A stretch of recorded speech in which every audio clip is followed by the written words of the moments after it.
What we do here is go back.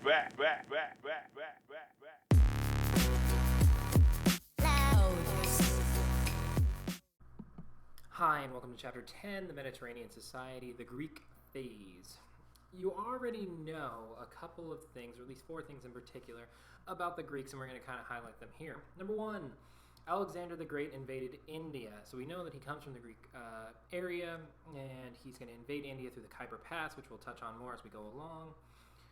We know that the Greeks traded with India. We know that they were close enough to trade, and we talked a little bit about the monsoons last time, is how they were able to make it all the way to the Mediterranean. Greece was a slave-based society. I really want you to take that home, that like the entirety of Greece was built pretty much on the backs of slaves, and by this process they were able to do many amazing things. Basically because when you have slaves and you don't care about how they feel, or you don't really care that much about what happens to them, you can make them do a lot of amazing things, and you get a lot of labor done because it's not people you have to pay, and you can do it very cheaply. And finally, Greek historians commented on India. They were actually well understood with India, and they knew enough about it to actually start commenting on it and talking about it, which shows us that they were very aware of some of the things that were happening in India. Here's a picture of classical Greece. You can see to the far north, like northwest area with Macedon. That's where Alexander comes from. We see Mount Olympus. That's where the gods supposedly live. They're a little bit south of Macedon. You can see like all of the Sea of Crete, the Aegean Sea, Anatolia, which would be like modern day like Turkey, or like what we'll eventually call like the Byzantine area. We'll see the island of Rhodes, of Crete. So you can see all of how this kind of spread out. And then we have 2 societies I really want to highlight. First, the Mycenaean Society and the Minoan Society, which the Minoan Society basically found itself on the island of Crete. The early development of Greek society, in the Minoan Society, it was basically the island of Crete, and their major city was Knossos. And one of the things about Knossos was that it was a center of maritime trade around 2200 B.C.E. And they had this very specific like writing in which we call the Linear A script, and it's still hard for us even today, and many scholars have not been able to decipher it or translate it into other languages that we're able to read. Then we know that it was in decline. The Minoan Society, after a series of natural disasters around 1700 BCE, there were earthquakes, volcanic eruptions, eventually some tidal waves, some foreign invasions, and Crete falls under foreign domination. So we saw the rise of Minoan Society and the fall of Minoan Society in 2 slides. Pretty easy, huh? Mycenaean Society had Indo-European invaders descend through the Balkans into Peloponnesus around 2200 BCE. They influenced the Minoan culture. You can see how close they are relatively. And the good thing about Greece and the Greek areas that we're going to kind of talk about is that it's a series of islands. And on that map, you don't really get a full scale of how big those islands probably were or are to this day. But you can actually kind of see within it like this whole idea of being able to island hop or jump around a little bit. And you wouldn't have to travel very far. So even though back in those days, seafaring was a very daunting task, and many, I would say very few cultures actually embarked upon it. One of the things that was nice, though, was that in the Sea of Crete, for example, and in the areas surrounding Greece, you can actually start to see some culture, or some of the people from Greece jumping around from island to island, stopping, refueling, and it wasn't that far away. You can, in some instances, see the island that you were heading to, and you could have a very easy trip making it there without having to worry about like thunderstorms or like hurricanes or anything like that that might hurt your society. Their major settlement, Mycenae, it ends up being kind of like the capital city, the start of the capital city, and there's military expansion throughout the region. We're going to see this text a lot throughout our study of AP World. Military expansion throughout the region. When you have your military, and you expand your military, and you expand your military within your region, you're exerting cultural, political, social, all different kinds of influence on those places. If you think about it, in the way that America is set up, you have kind of this like cultural influence that comes because America is so large.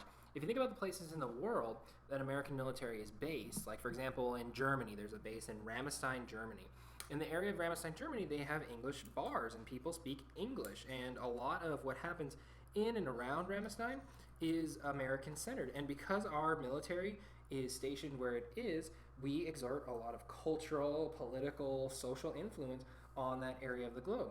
Now, if you take this back throughout history, you're going to see some people who basically are exerting their influence by having their military station in certain places. If you're in, for example, Mycenae, and you're a soldier, and then you get sent out to one of the edges of your society, well, when you get there, you're going to want some of the same food, you're going to want some of the same religion, maybe some cultural centers, maybe some people to speak the same way you do. And by having your military expand out, you're going to influence the people that already live there into being more like you. There's chaos in the Eastern Mediterranean. This is the Trojan War.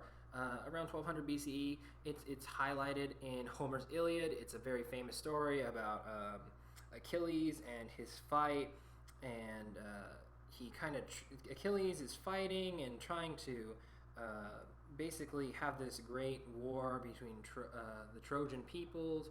And Achilles is famous for his Achilles heel because he gets stabbed, he gets an arrow through it, and he basically it's his one weak spot. And in the sequel, the Odyssey is the story of one of those soldiers trying to make it home, and the crazy adventures that he goes on. You probably have read that in freshman year, or maybe if you didn't read it in freshman year, something you should probably pick up just kind of as a cultural touchstone. There's a ton of movies, a ton of different parts of our society that reference the Odyssey. One that comes to mind is "Oh Brother, Where Art Thou?" The movie basically rips off the entire Odyssey to try and highlight that story. Political turmoil and chaos from 1100 to 800 BCE, and the Mycenaean civilization just disappears through this political turmoil and chaos. After that, we end up arriving at this thing called the Polis. Where the Polis it stands for city-state. Now, a city-state is different than a city because it influences its reach beyond the city walls and also beyond what really it claims as its own land. So, for example, a city-state, for example, if we were to take Los Angeles. Now, we live in Los Angeles County, for those of you that go to my school. Within Los Angeles County, there are other cities, but there are also different ethnicities and different cultures and all those things. And by having a city-state, the kind of parallel here is in Los Angeles County, if they pass a law at the county level, that affects not only the cities of Cerritos or Bellflower or Artesia or those kind of things. What it actually starts to influence is all the cities within that county. Now, it's a state because, for example, in California where we are, we have a state, which is California, that oversees the local counties and cities. And we don't get to really make laws that either contradict or really kind of give two different answers to law questions. But within the city-state, you're allowed to have different laws and different types of rulings that are independent of others. So, for example, in the city-state of Sparta, for example, the people of Sparta would vote for their leaders, make different laws for themselves, run their city the way they wanted, and the larger area around them of the Greek peoples and that fallen Mycenaean society, they're not really going to be able to tell them what they can and can't do within their city or even within the areas that they claim as their own. It was an urban center, just like what we studied before in the past, where these were large groups of people that had banded together to form walls and cities. And so there was trade happening there, there was military station there were laws being passed and schools and sort of things, and they were dominating the surrounding rural areas. So not only was the influence of the city-state felt within the walls, it was also felt around in the rural areas where the farming was done, or even in the hills where nomads and shepherds were doing stuff, and they claimed almost direct control for those areas. It had a highly independent character. They were monarchies. Now, monarchies means ruled by a king. They were known as tyrannies, and now tyrannies doesn't necessarily mean tyrannical. Now, tyrannical has a very negative connotation in the way that we understand it today, but in the past, tyrannical didn't have to be oppressive. What it could be more is that the leader had supreme authority for all decisions. Now, within this monarchy tyranny system, let's say we elected a leader like myself. Now, the people would have a say in some of the decisions, but at the end of the day, the monarch or the tyranny would be able to decide what really happened, and there was no checks, no balances, no power structure that really went against what the monarch want. This is good in a number of ways because, number one, if you have one strong leader who's a very good leader who knows what he wants, he's going to help the people out, make sure everything works out well. This is bad in a number of ways because if you have a crazy leader or a leader who isn't really caring what the people want, you're going to have people who end up kind of hurting the society and maybe even hurting those who they have been sworn to protect. There also is, under the Polis, the start of what would be known as early democracies. The democracy is like the rule of the people, democracy. And what it has to do is that the people are able to exert their voice through the power of the vote. So like laws, for example, in a democracy would be voted on. If you think about my classroom, this isn't really run as a democracy because if I allowed you to vote on things, then democracy would work because people would be allowed to do whatever the majority wants. But this kind of leads to a problem because let's say a majority of people vote that we should kick out all the other people for whatever reason. You can make two groups in your head, and let's say group A wants to kick out group B. Well, that's going to end up being a problem because it doesn't respect the rights of the minority or the smaller group. And so these early democracies work well enough in some ways, they fail in others, and we're going to really talk about this a little later. Next up, we have the city-state of Sparta. Now, Sparta is very famous for a couple of reasons. Number one, it's a highly militarized society. Sparta saw itself as being like an army state, a government of the army. The subjugated peoples, or helots, were serfs that were tied to the land. And so in this society, the Spartans would go out, conquer people, and then through that conquering, they would capture a lot of people and basically make them slaves into helots. And these serfs were tied to the land in the fact that they had to work for the people of Sparta and growing their food, while the Spartan men, the citizens of Sparta, actually went out and fought more people. So this works out pretty well because if you think about it, you don't have to focus your society to be really balanced. You can have a group of people who their main job is just stabbing people and going around and capturing people. Through this process, you're going to pick up some people who could basically end up going out and getting people who could farm. And by doing that process, you're going to have people who will be able to feed your populations, which means that you don't have to devote more time to farming and agriculture and stuff. You just threaten to kill them if they don't grow your food the right way. There is a problem that ends up happening. The serfs, or the helots, actually outnumber the Spartans 10-1 by the 6th century B.C.E., and the military society developed to control the threat of rebellion. Is this balance to make sure that that larger group of people, those serfs, are not going around and trying to revolt because you have the swords, you're very militarized. So if you're the ones that are going out and stabbing people and capturing people, well, now that you're highly militarized, they're not going to want to revolt because you are well funded, you are well trained, you're just a better group of people who, with less people, you will fight off the rebellions. In Spartan society, austerity was the norm. Now, austerity means like plain, simple, very not ostentatious. Ostentatious would be over the top or crazy. So that austerity of like just simple lives, very simple food, very simple way of doing things. They had a very specific way of training their society. First off, the boys would be removed from their families at the age of 7, and they would be receiving military training in barracks. So they would actually take the boys away, put them in barracks, and they would teach them how to fight. For Spartan boys, the stories go that the Spartan boys would fight all day. They'd learn to wrestle, they'd learn to sword fight, they'd learn to hold their shield, they'd learn to do ranks, like move into certain positions. They knew how to run, they knew how to hike, they knew how to march, and this whole thing was geared to not giving them an education as we would understand it, but an education in fighting, so that by the time they grew up and were able to join the army, they would have active military service following that process, and they would have been the world's most trained army for its time, the ones that were able to go out and fight in an organized fashion.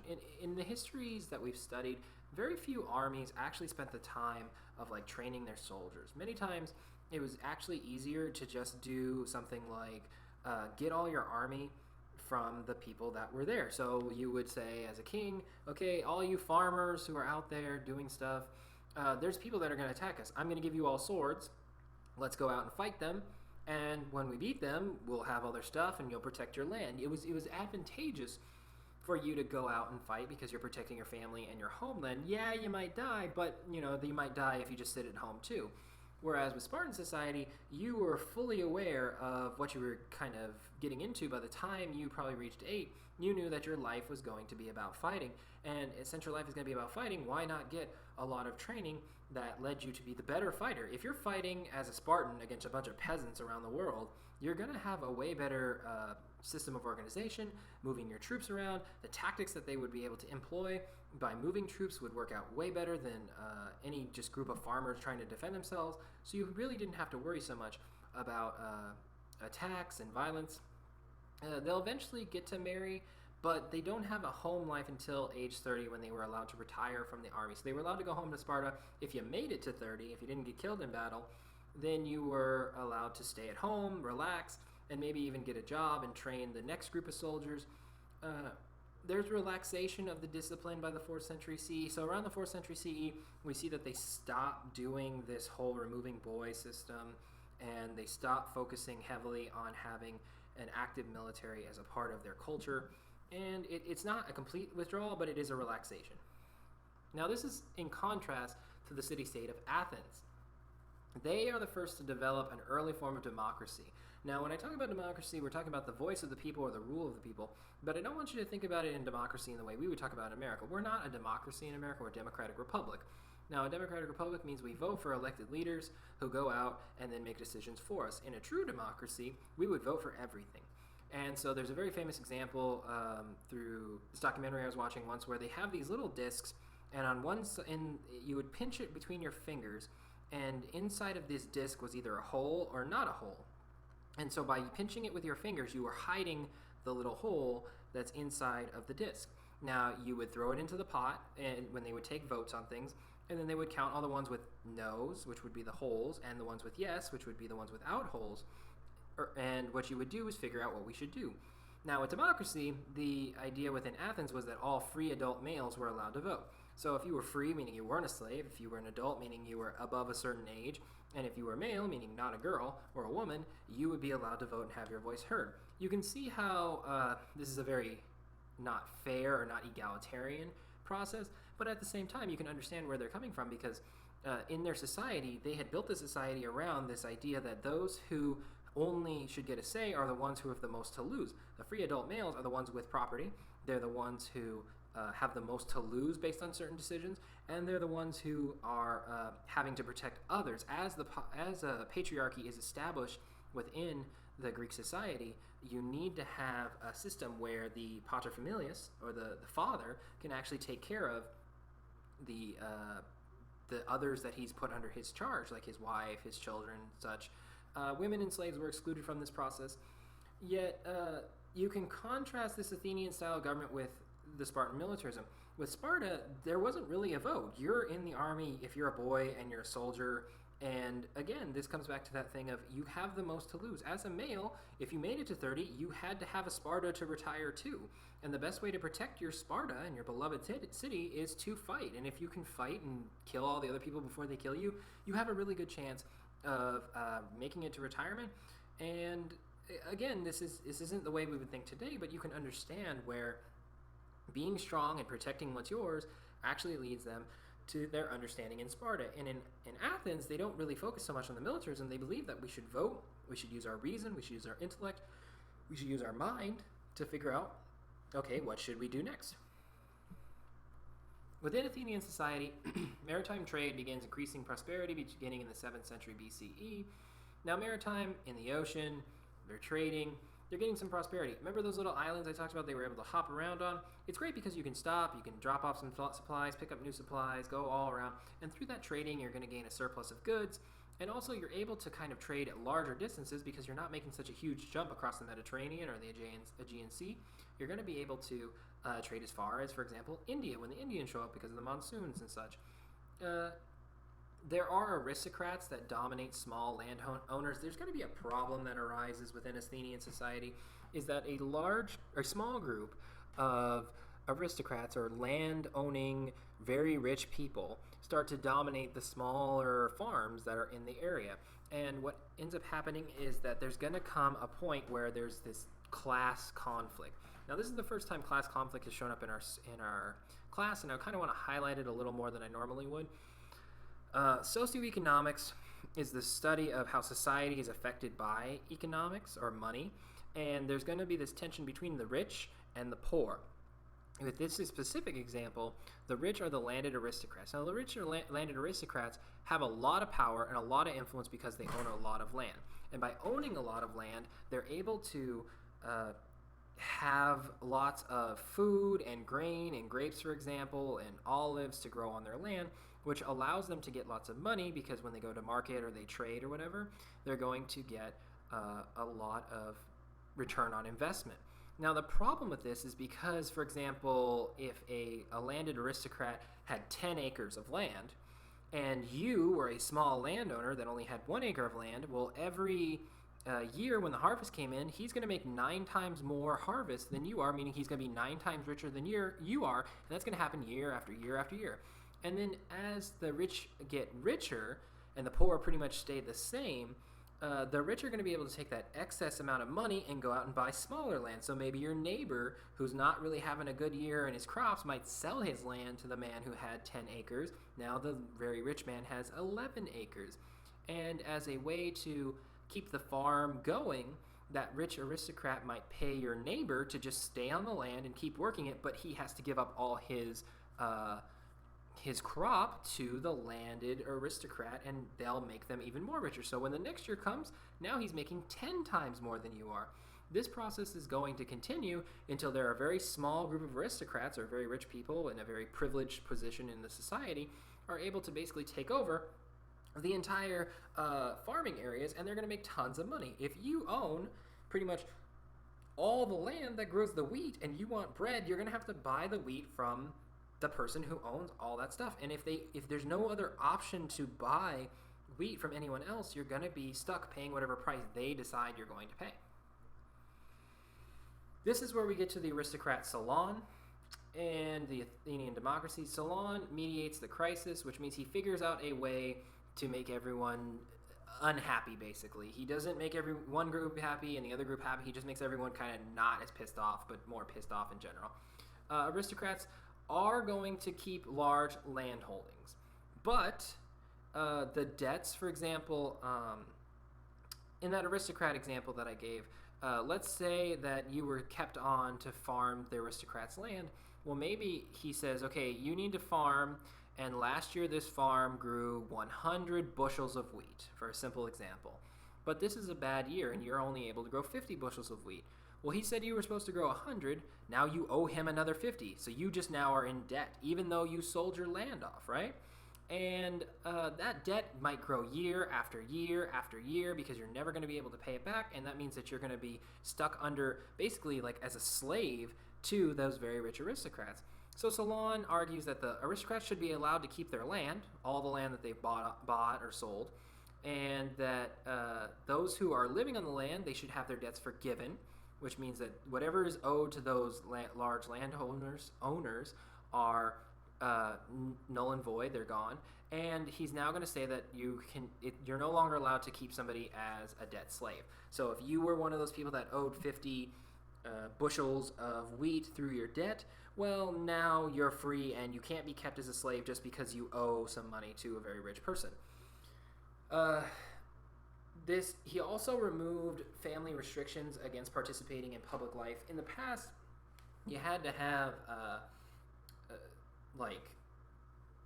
this whole thing of like having a family to participate in public life, because you had to have like your debt to society maintained, meaning that you had to actually take care of a group of people like children and women, which made you more valuable. And so instead, if you didn't have a family, you were still allowed to like participate in public life, like voting and participating in certain parts of the government.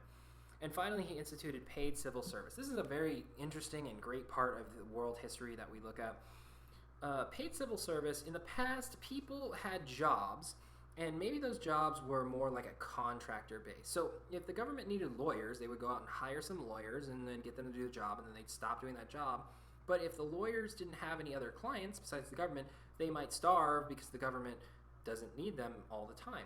This is an exchange where through paid civil service, there is a group of people that's job is paid for by taxation to represent the people or to protect the people or to do certain things within the government for the people, because the people need those services all the time.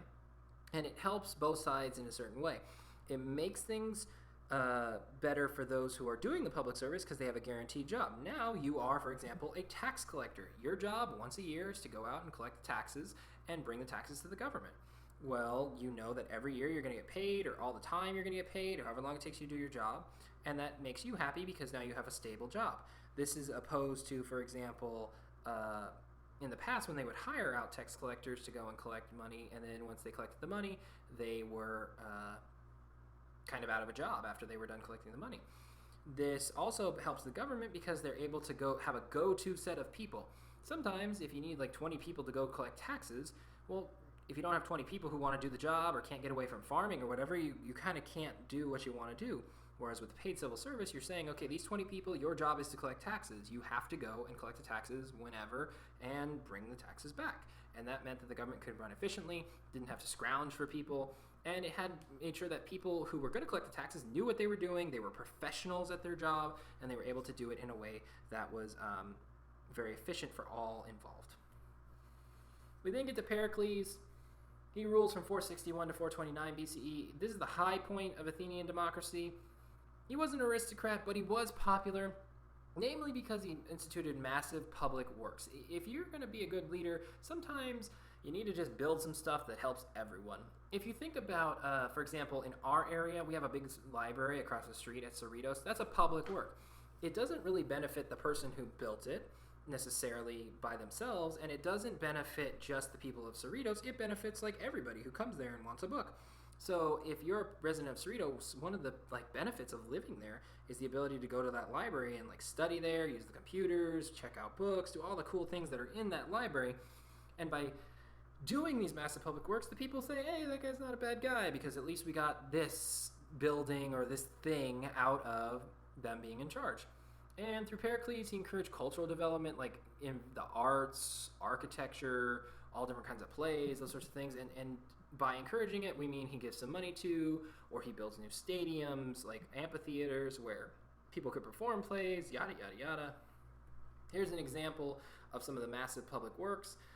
You can see this is like a temple, and inside of that temple, you would go and worship. So, for example, if you were the government and you built a giant temple to the gods or to a god, well, now you're getting the people to say, hey, now we have a place to go and worship the god or the gods, and now that's cool because now the gods will be happy with us. And so thanks, leader, for building us this awesome building that we can do things in.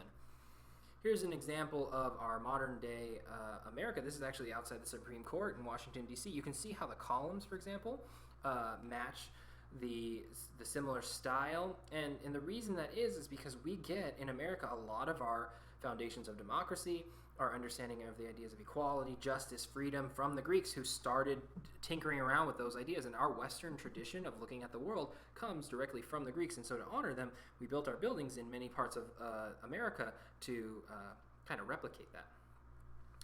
Greek colonization. There is population expansion, drives colonization. As you have more people through agriculture, through bureaucracy, through being able to run a government efficiently, you're going to have people who make more people through babies.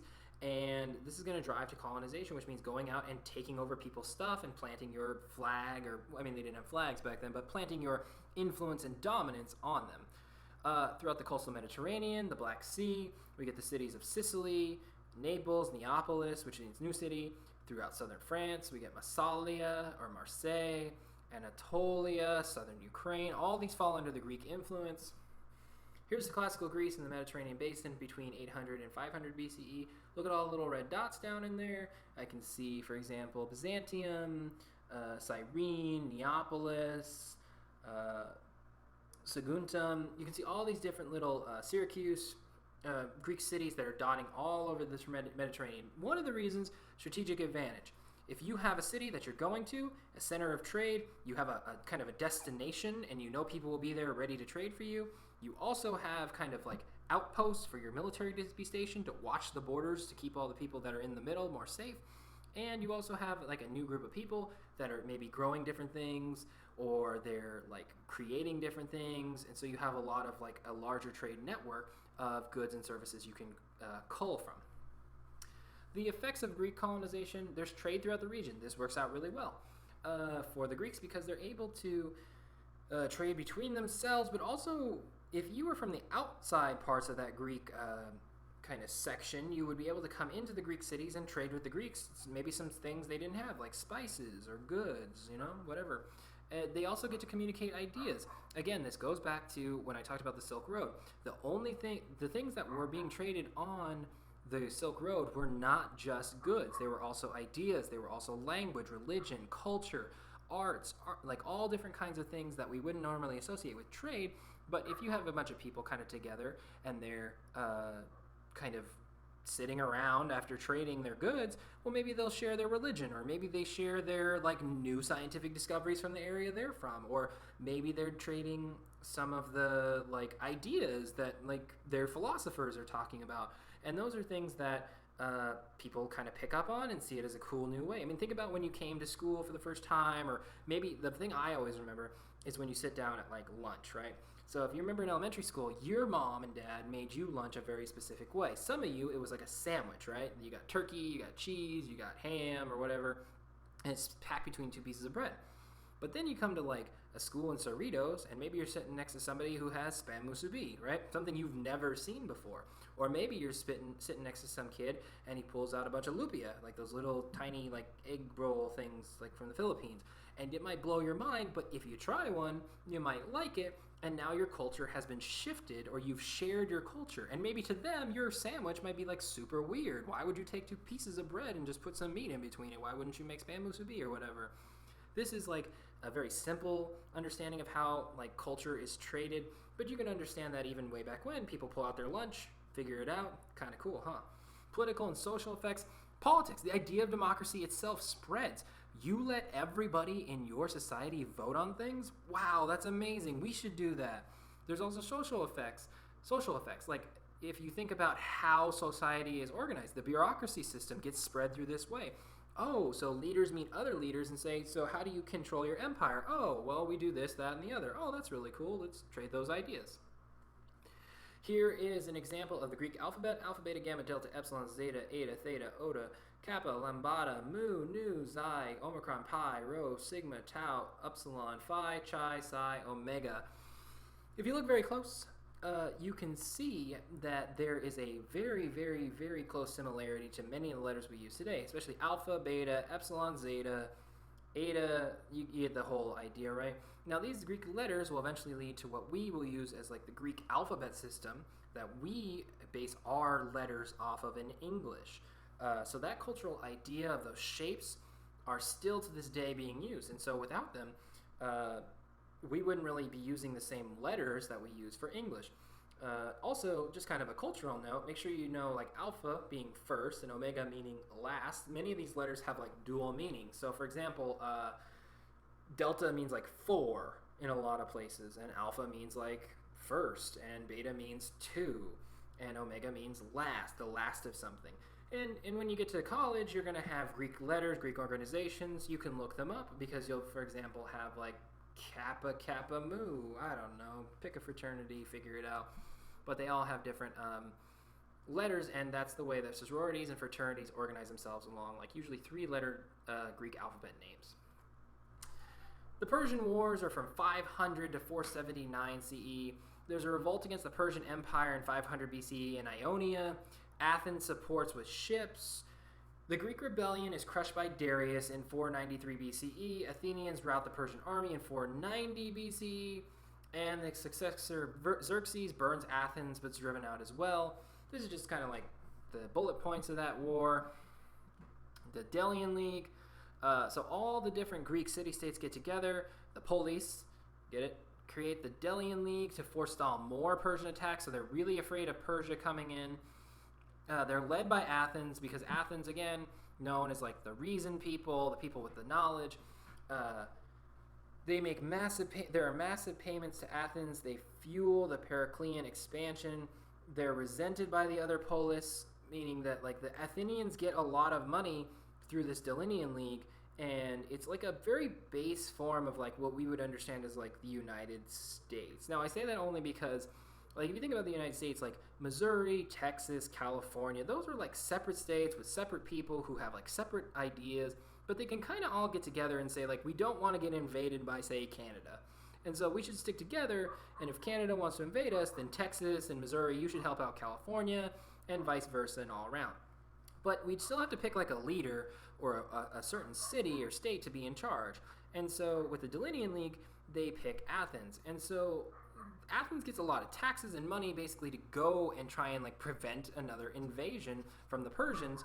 Yet they use a lot of this money to kind of enhance themselves, enhance their wealth. And the other polis kind of look at it and say like, man, this is not a good system. This is going to lead us to the Peloponnesian War. The polis are going to fight one another. It's a civil war in Greece from 431 to 404 BCE. The polis either allied with Athens or Sparta. Now, you can see that this has kind of always been heading in this direction. The city-states, while at the same time are trying to protect one another and come from the same basic people groups, they're not really on the same page. Athens and Sparta especially, they have one group that's like highly dedicated war, stab first, ask questions later. They have Athens highly dedicated to reason, able to kind of talk their way out of a lot of things. The polis are going to either choose to ally with Athens or Sparta, and as you might expect, Athens is going to be forced to surrender. Sparta has been pretty much dominating their areas that they try and take over because they're stronger. They spend their whole lives training just to stab people. And when you spend your whole lives just training to stab people, you're going to get pretty good at stabbing people. And the conflict that continued between Sparta and other polis eventually leads to some issues later on. We're going to get to the Kingdom of Macedon. It's the frontier region north of Peloponnesus, so like the northish area. There's King Philip II. He rules from 359 to 336 BCE. He builds a massive military, and in 350, he encroaches on the Greek polis to the south, and he controls the entire Greek region of the polis by 338 BCE. This is where we get Alexander of Macedon. Alexander the Great, son of Philip II. Rapid expansion throughout the Mediterranean basin. Because of his success in taking over the Greek areas, he's going to continue out of Macedon through the Greek city-states, pressing outward all the way into Persia, and he actually invades Persia successfully, taking over Persia. He turns back in India when his troops are exhausted, basically saying, we're not going to go another step, we're going home, man, this is ridiculous. And Alexander, probably one of the greatest military minds in the history of the world, using superior techniques, better trained army, better technology, just all around better, and it was just shocking he didn't completely take over the world. Without his troops mutinying, I highly doubt he would have stopped at any point, barring his death. His empire stretches all of this yellow area. Look at how far this stretches out. We go all the way to like the edges of the Punjab region where they gave up. We look at the Hindu Kush Mountains, Bactria, Persia, Mesopotamia, Anatolia, Macedonia. He pressed all the way down into Egypt. And this is going to be what is known as the known world during his time. He spread all the way out, and he knew that he could probably have kept going, and by all accounts, he probably would have, had it not been for his soldiers mutinying. And if you look at his route, you can see some of the arrows of where he took, how he spread all around. It was just fascinating to look at his just journey of just going everywhere. If you were one of his soldiers and look at all that ground you covered, you probably would have gave up to by the time that his troops do. This is where we get to the Hellenistic Empires. Alexander, like I said, dies. Some accounts say he drank himself to death, basically partying it up because there was nothing else to do. Some just say he kind of like died of like some diseases. But for whatever reason, Alexander dies, and there's competition for his empire. That's a large empire with lots of money, lots of just like influence, power. And so what ends up happening is it's divided by his generals. Antigonus gets Greece and Macedon. Ptolemy, the P is silent, gets Egypt. Seleucus gets the Persian Achaemenid Empire. It's going to be split amongst his generals in this way, and for a very long time during the Classical Age and even beyond, these are going to be the ruling families of those specific areas. And for example, the Ptolemies, we get all the way to like the end of the start of the Roman Empire with Caesar Augustus and the last Ptolemaic Empress, Cleopatra. They have economic integration and intellectual cross-fertilization. Even though they were split up, they still were trading, they still were sharing ideas, there were still lots of people kicking around different things between one another. And this works out well because these Hellenistic empires are able to share and grow together even though they're separate. In the Antigonid Empire, the smallest of the Hellenistic empires, there was local dissent. There was an issue of land distribution and heavy colonizing activity. People kept showing up, taking over stuff. Land was getting disputed over who owned what and where did it stop, yada yada. The Ptolemaic Empire, the wealthiest of the Hellenistic empires, because remember back to our chapter on Egypt. Egypt is the gift of the Nile. It is known as being a very fertile region, being able to grow lots of food, lots of bread. Even though it's a desert, you still get a ton of food there. They established state monopolies, for example, on textiles. Egyptian cotton, to this day, is known as some of the finest cotton you can buy in the world, and that textile comes from there. Salt. Salt is a necessary component for life. Without salt, we all die, and we need salt to make our food taste good. And not only that, back then, there were no refrigerators, so if you killed a big old cow, for example, and you wanted to preserve its meat for longer than the day that you would maybe have a chance to eat it, you needed salt to cure it, to keep it from diseases, keep it from rotting. And beer.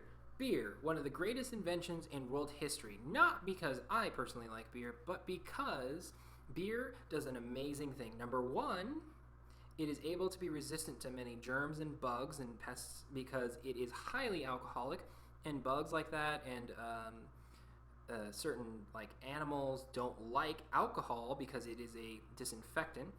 Germs, like within, like for example, water, grow very rapidly. If you've ever spit into a cup, or you've ever not cleaned a fish tank for a very long time, and you like let it grow, weird things start to grow in there, and that is not water you want to put into your body. So that alcohol content kills a lot of those germs, and calorie content.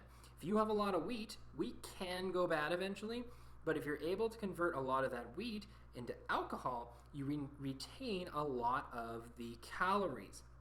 Beer has a ton of calories. It's basically made from hops, barley, wheat, lots of like grain. They use yeast to basically drink up all the sugar, and when yeast drinks up all the sugar within it, it produces alcohol, and that alcohol is able to preserve a lot of it, and beer can last a very long time if kept at the right conditions. Same thing with high alcohol things. Also, beer is super cheap to make. For the amount of wheat that you use to make beer, you can get a lot of liquid out of it. You can use this liquid to feed some of your, for example, slaves. It's said that many of the slaves that worked on the pyramids were given a ration of beer at night. It's very high in calories, and it also has alcohol in it, meaning that they were very sleepy and probably didn't want to revolt. So beer, one of the greatest inventions in human history, isn't just for when you go to college. The capital of the Ptolemaic Empire is in Alexandria. It's an important port city, and it's named after Alexander. It has a major museum and library built there, big old lighthouse on top of it, and it's just known as one of the like wonders of the world. The city of Alexandria itself, just amazing. It's not like that today, but during the Ptolemaic Empire, it was one of the great parts of the world that everyone probably would have wanted to see if they knew it existed. Under the Seleucid Empire, there's massive colonization of Greeks, export of Greek culture, values as far east as India, as far as Bactria, and the Ashoka legislates in Greek and Aramaic. That's going to become fascinating when we get to like Aramaic, when we talk about a little bit more in the Middle East. But the Ashoka, that guy we learned about last chapter, actually makes laws and rulings and talks about his empire in the language of the people of Greece from the Mediterranean, hundreds of miles away. So it means that they were very much an integral part of the society. Trade and integration of the Mediterranean basin. Greece has a little grain, but rich in olives and grapes. Today, Greece is known for its olive oil and for its grapes, like its wine. Colonies further their trade. If you're growing lots of grapes and olives, and another region of the world is growing lots of grain, you can probably do a pretty good trade. Make sure you got some bread, they get some olive oil, they get some wine, everybody's happy, trade. Commerce, rather than agriculture, is a basis of much of the economy. This is kind of a shift. We've been talking a lot about how agriculture changes societies. Well, that does happen, but for the Mediterranean basin, this is actually going to shift a little bit because you don't need to have a very large, diverse agricultural base, you don't have to produce all the goods you want. You can trade it. If you specialize in olives, for example, and you make way too much olives than your society can use, you can take the excess and you can trade it away for things that you actually need. You can think about that, again, back to my lunch example. If you brought, for example, in your lunch, just bags and bags and bags of Oreos, I'm pretty sure by the end of the day, if you were smart enough, you could trade enough of those Oreos to get yourself a sandwich, maybe a soda, maybe a couple other things, and you don't have to actually bring all that stuff to the table. You can get it through trade. I like my lunch example. Panhellenic Festivals, useful for integrating far-flung colonies. These Panhellenic Festivals are great because it gives people a sense of pride within where they come from. If you're really far away from Greece, but you don't understand why the Greeks are in charge, but you still have to be kind to them and you still have to like kind of do all the things they say, what you need to do is have some sort of point of like pride that still keeps you even though you're being ruled under. This is the start of like the Olympic Games. If you think about the modern Olympic Games, people from all over the world go to compete in different events, like running and shot put and throwing spears, javelins, that's the word I'm looking for. And by doing that, it creates a sense of identity because, for example, if China has like a weightlifter who can do more weightlifting than the American guy, then we give the Chinese guy the gold if he beats everyone else, and then that gives like pride from where you come from. And they're the best in the world at what they do for that moment, which is super cool. And it teaches people, like, you can be proud of where you come from, but you can still participate in, like, our society. And it creates a sense of collective identity. No longer are we just, like, an individual. Now we are, like, the Spartans, or we are, like, the Anatolians, or maybe we're, like, the Persians, whatever. Like, pick a group, and you can understand that even today. When the Olympics are on, many Americans feel a lot of pride in America. They cheer for American teams. They cheer for American athletes. This is all done to create like a bond, and this is great because that makes it so that people don't want to revolt all the time because they see it as like one big culture with keeping their identities within that culture. It was a patriarchal society. I'm sorry to say it. We're going to have this for a while. Women were viewed as goddesses, wives, or prostitutes. Now, you might think that only one of those things on the list is kind of bad, but in the way they looked at it was not so good. Goddesses, they're subservient to the gods, and many stories of the goddesses were actually very problematic. The goddesses were kind of jerks, and they really just spent most of their time tricking men, or they just screwed with the lives of humans. Wives, for example, in the Patriarchal Society, you were a wife. You might as well call them like basically a slave because you didn't get to have any choice, you didn't get to have a vote in anything, and you were seen as like property of your husband. And finally, prostitutes. If I have to explain that one, you maybe shouldn't be an AP of why that's a bad thing. Limited exposure in the public sphere. The women were not seen as being very valuable, and in public, specifically the laws, the government, the public life, you don't need to be a part of that. Sparta was the partial exception. Sparta did value its women. It did see them as almost egalitarian in a way because they saw them as valuable to keeping the home. As the men went off and fought, women's job was to protect the home front. Sappho, we'll skip that for now. Come back to the role of infanticide and Greek culture, society and culture. It's hard to understand, but within Greek society, specifically like Sparta, for example, the valuable parts of the society were the people who were able to defend its society. You were not seen as valuable individually. You were seen as valuable individually as what you brought to the whole. So if you were born, for example, with deformities, or you were born malnourished or something like that, you were just killed because there wasn't really any need for you, and the society did not view you as someone to be taken care of. They viewed you as a liability to their society. If we want to be a strong society, we need to get rid of the weak within our society. This is a horrible idea even to this day to think about, but you can understand where they're coming from using logic and reason. This is one of those examples in history where using logic and reason doesn't always lead to the best outcomes. And finally, Sappho, a Greek poet. She's seen as one of the great poets of Alexandria. Her work is pretty much lost to the world by now, but she's still seen as like a very influential person to the Greek society. And so there is women in places of authority and power, but at the same time, they're not viewed with much reverence. in a way. They might have some like small contributions that they make, but they're not really seen as being influential to the greater society. Now we get to the Greeks and their very strong fascination with slavery.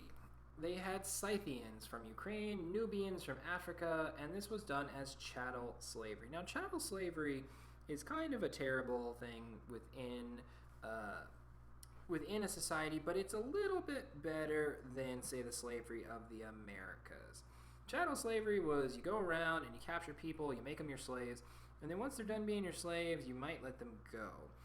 This is versus the lifetime slavery that was happening in the Americas, where they were generational slaves. So once a slave was born to a slave, that was your property now, and you got to own them forever until slavery basically ends in like 1865 at the end of the Civil War, and at different times throughout human history we've ended slavery in different parts of the world. But chattel slavery, not terrible, but it's still kind of bad. Like, you understand, like, owning other people is absolutely wrong, especially owning them for labor and not paying them. Sometimes slaves were used in business, like actually doing like bookkeeping or like law. There are famous examples throughout history of just like slaves who like even became like mathematicians.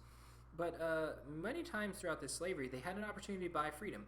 You were a slave, for example, within the society, and after a certain amount of years, through your labor, you were able to go free.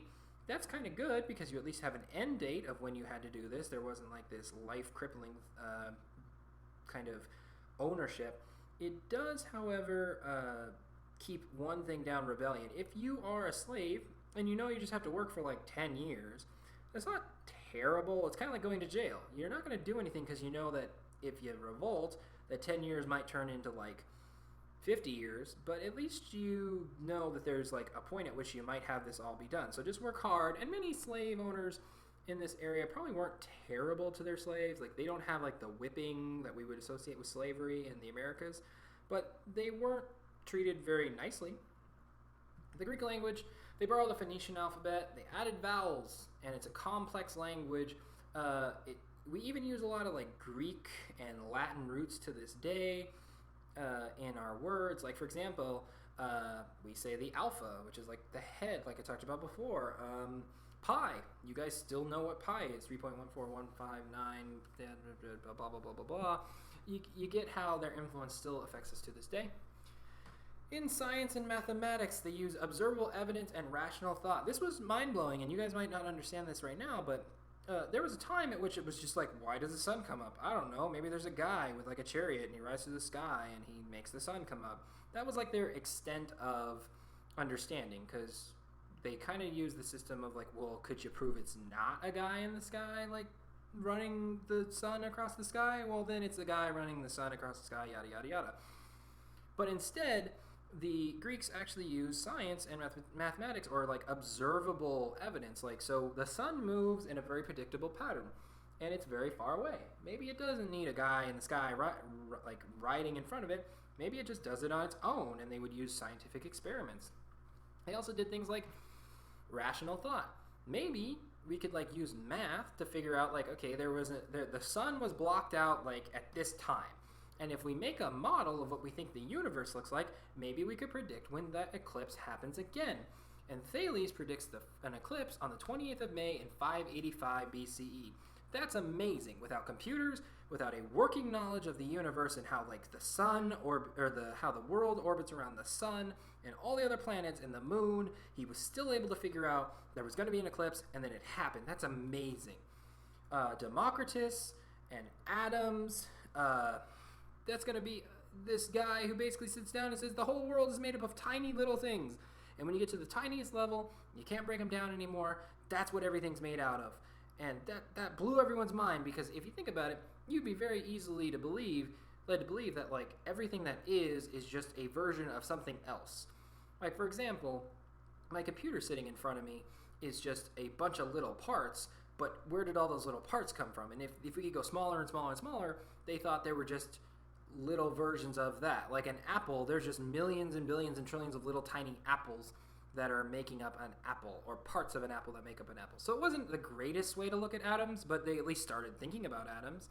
Pythagoras uses a systematic approach to mathematics. Many of you know the Pythagorean theorem is probably the bane of your existence in some math class somewhere. A squared plus b squared equals c squared. Hippocrates is the human anatomy and physiology. He starts to look at the body and realizes that we all kind of have the same stuff in us. He starts to realize that there are certain things you can do and certain things you can't do, and there are certain things that you should do to keep yourself healthy. He is the father of medicine, and the Hippocratic Oath actually comes from his name, the whole do no harm thing. Then we get to Socrates. Socrates, interesting dude. Socratic method, basically reasoning, asking questions. He would ask big questions. We use Socratic method in a lot of our teaching at Cerritos for different teachers. So, like, for example, I ask my students when we talk about Greece in my regular CP class, what is freedom?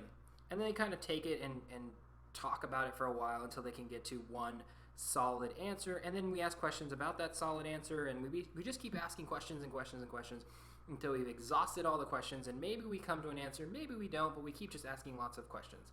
He'll eventually have a student named Plato. He was known as a public gadfly, someone who kind of went around acting a little crazy, very influential, very kind of misunderstood by the society at the time, and Socrates is condemned on charges of immorality. He was actually condemned on corrupting the youth. They thought that he was like making young people like weird, like by questioning authority and asking questions all the time. If you've ever been like, but why, to like any of your teachers or to your parents, that's kind of very Socratic of you. And so Socrates dies because he's forced to drink hemlock. This is kind of like a weird way to kill somebody. If you think about, they could have beheaded him, they could have like stabbed him, but instead Socrates drinks hemlock, which is like a poison. And this is kind of like a nice way. He chose to die. This is like a very like enlightened way of looking at the world, allowing someone to like take their own life rather than brutally have it forced from them. Plato goes on to systematize Socratic thought. We don't really have very much of like Socrates. We know what Plato said about Socrates and what he wrote about Socrates. And Plato will eventually make this awesome thing called the Republic. Now, the Republic is basically a system of government that he believed would be the best system in the world if ever it was enacted. He believed that they should have philosopher kings. There should be people at the top who are in charge, and they should be philosophers. Kind of a nice way to organize your society if you're a philosopher and you're the one who should be in charge. But Plato argues that these philosopher kings would have different jobs, and they would assign those who were good at, for example, like math, they would become like engineers and workers. Those who weren't good at math, they would do some other job. Like if you were good at PE, basically, you would become a soldier in the army. And if you were not good at either of those jobs, then you would be a farmer. So everybody has their place, and it was a very systematic approach. If you think about it today, when people ask you, what do you want to be when you grow up? If you suck at math, you probably shouldn't be an engineer. And if you're really good at writing, you probably should do something where you can show off your writing skills. The Republic was the first time that they thought that everybody kind of has what they're good and what they're bad at, and we should highlight the strengths and downplay the negatives. Plato eventually will get to this thing called the theory of forms or ideas. It's a very complex idea, but the simplistic version is that the whole world and the whole universe is made up of things. And those forms or things are basically kept up in like a cloud somewhere. So when we think about the word like chair, you have a picture in your mind of a chair. I'm thinking about a chair, you're thinking about a chair, my grandpa is thinking about a rocking chair, whatever. Everybody's thinking about a chair. And there are things that at its essence a chair is. It has 4 legs, it holds people, you sit on it, yada yada yada. But everybody has different versions of a chair. So there must be a chair that like lives in the sky, not like for real, but like an idea of a chair that is like the perfect chair. And all our ideas that are about a chair come from the perfect version that comes from the sky into our brains. It's very complicated and not really useful all the time, but it is interesting for philosophical thought. And if you take Philosophy 101 in college, you'll get into that more and more. Aristotle is a student of Plato, broke with the theory of forms or ideas, and he argues that there's empirical findings and reason. He makes a massive impact on Western thought.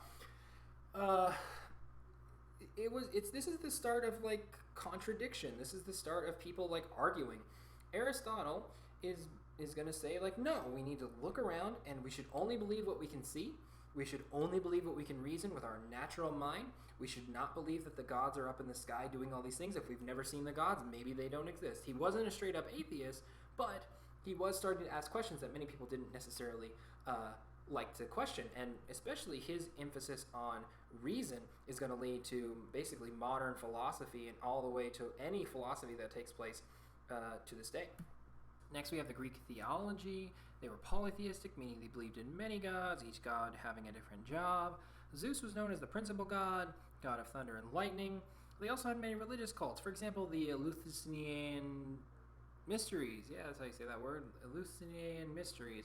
The Mysteries were a series of rituals or events that kind of circled around this story of Persephone going to the underworld, being captured by Hades, and how she goes down to the underworld, how there's an ascent, and then there's a rejoining with her mother, and they kind of had this weird cult, as we would understand today, atmosphere where it was secretive, and there was lots of ritual to it, and there was this pattern of actions you had to do. I've read before that some scholars argue that in the way it was done, there might have been use of some sort of drugs. I know that for certain temples, for example, the Temple of the Oracle at Delphi, they have found underneath it a gas crack where methane gas would come out, or different types of gas from the earth, and that would maybe get the person high that was standing above it, allowing them to see visions. Whatever the reason you want to believe, the Eleusinian Mysteries showed the religious cults had some power in how they proceeded to act out their religious practice. The Bacchae is a tragedy. It is about a god who comes down and he's pissed off at this king of a city because he's been slighted. They've been talking trash on him, and throughout the play he just gets mad and mad and mad, and eventually he destroys the whole city, kills the king, kicks all the people out, and it's known as one of the greatest tragedies of all time. Rituals will eventually become domesticated, meaning they're brought into the home, meant to be more personal, more one-on-one without the use of the temple, and also brought to be more acceptable to the public, not so creepy and weird. There's a tragic drama. This is where we get the idea of tragedy from. This is an evolution from public presentation of cultic rituals. So if you were in a Greek city back in, let's say, the 5th century or the 7th century, you might have saw some cults running around doing some different things in the streets. You might have seen processions, you might have seen them holding up really weird things or having acts played out, and you might not have really understood it, but it would have been fascinating to probably watch and just see what they were doing. Well, the tragic drama is usually a kind of a play that is performed not for the benefit of the gods or for the ritual, but just so that people can kind of listen to a story. If you think about why we watch TV now, people just want to be entertained. The major playwrights of the 5th century B.C.E. are, here we go, Aeschylus, Sophocles, and Euripides. And there was comedies, which are more funny and laughter oriented. Aristophanes, got him. All right, so that's the evolution of theater. Hellenistic philosophies, we have the Epicureans. The Epicureans believed solely in pleasure. They're distinct from hedonists because hedonists was more about doing what you liked for the sake of doing what you like. The Epicureans were more into pleasure if that meant that you could bring pleasure by helping other people. That's pleasure. Hedonist was more about yourself. If you want to punch somebody, you should probably punch somebody because that'll make you happy. Epicureans, not so much. Skeptics doubted the possibility of certainty in anything. There are many skeptics today, not in the classical Hellenistic philosophy sense, but people who are skeptic of aliens, or skeptic of we landed on the moon, or skeptic of global warming. You can pick something that people are skeptical about, and the skeptics doubted that we could really know anything. How can we know that the sun goes around the earth? Well, you don't know. You've never seen the sun go around the earth. You live on earth. For all you know, there's a guy in the sky carrying it with a chariot. You don't know. Stoics believed in duty and virtue and emphasis on inner peace. Their big goal was to not have emotion, to not show emotion. They believe you're supposed to do the right thing, do the virtuous thing, which means the best option, but you are not supposed to be swayed by emotion, by your heart, by your passions. You're just supposed to have this inner kind of calm within you, and getting rid of all kind of push towards tearing up your soul, basically. What we do here is go back.